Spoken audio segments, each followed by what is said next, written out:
I forgot the heater takes a minute to actually fully turn off. N8n.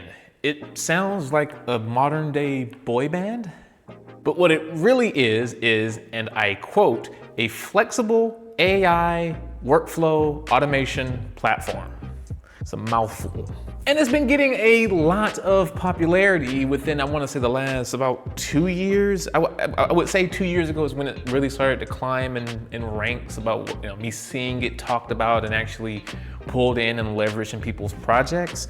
And that's great. But the primary claim to fame from the n8n team is that what differentiates them from other competitors is the AI part. They have a flexible AI agent.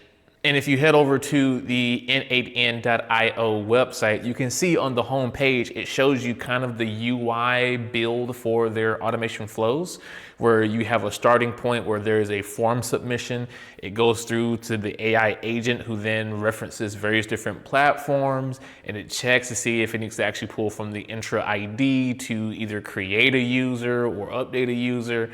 And then it checks to see if that user is a manager status or not. And depending on that, it either creates or adds that user to a Slack channel, or it updates that user's profile on Slack or something along those lines. And hey, that is actually pretty cool. Automated workflow platforms offer a lot of ease to like everyday routines for like home labs to even full-on enterprise organizations like Fortune 500s. But you already know what kind of video this is, don't you? So, the second week of January in 2026, it was found that n8n had a particularly critical vulnerability. One that was made worse due to the AI agent. Stay tuned.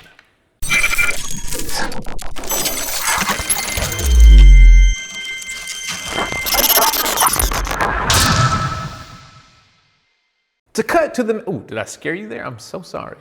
To cut to the main point, if you've ever done like any form of API calls or web development, you may know about HTTP headers.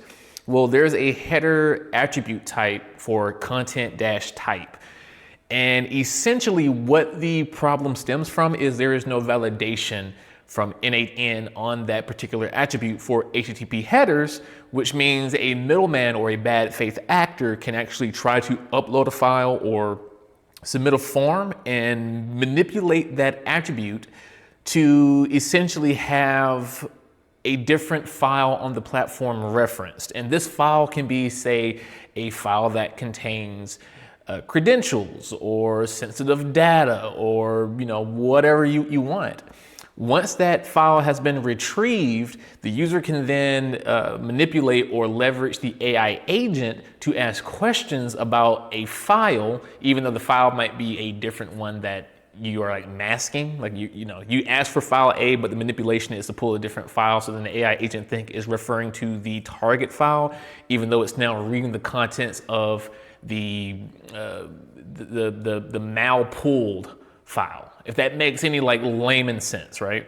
For like a much more deeper breakdown, you can actually check out, I don't know if their site is pronounced Sierra or Sierra. I would assume Sci for like cybersecurity, but who knows? I just know that it's a fantastic breakdown. It has great humor. And I believe the writer of that article, Dor Atias, did a fantastic job. They actually go through and break down actual examples, and they show it in real, well, not real time, but through pictures, recreating the exploit. It's pretty damn neat. So I highly recommend it if you're interested in the cybersecurity aspect of this. And I don't want to show too much because I believe traffic to Sierra is warranted. So go say hi.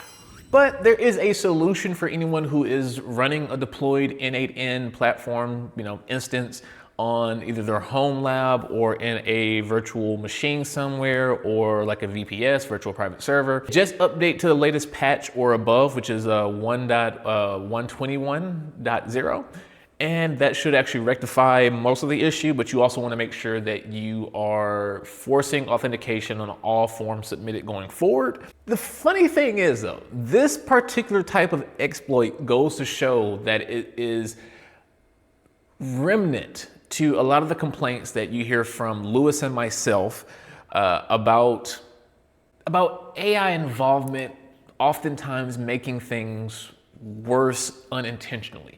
And we talk about these type of discussions on the super hot hit podcast, Essences in After Dark, which you can find here on YouTube or on your favorite podcast platform, such as Spotify or Apple Podcasts or something else. AI is, whether you like to admit it or not, a very useful and powerful tool. However, the problem with it is that it is overly hyped and the marketing for it is misplaced. And even further, it's improperly implemented. Now, I'm not going to say that in the case of n8n that they implemented it incorrectly. The core problem of this particular exploit actually goes closer to, again, the header issue. It's only made worse due to their AI agent.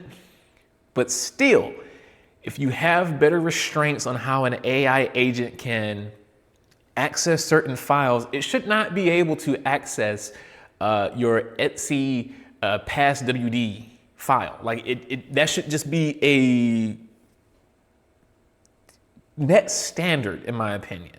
And maybe that opinion is wrong to have. I don't know. That's why it's an opinion. Everyone has one. But what are your thoughts? Are you running an n8n instance on your home lab, or are you using it for, actually don't tell me if you're using it for work, because they might flag you as like a liability.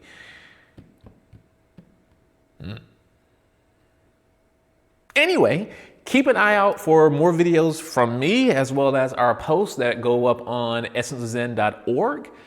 And I'll see you next time. But until then, as always, stay safe on the internet and take care.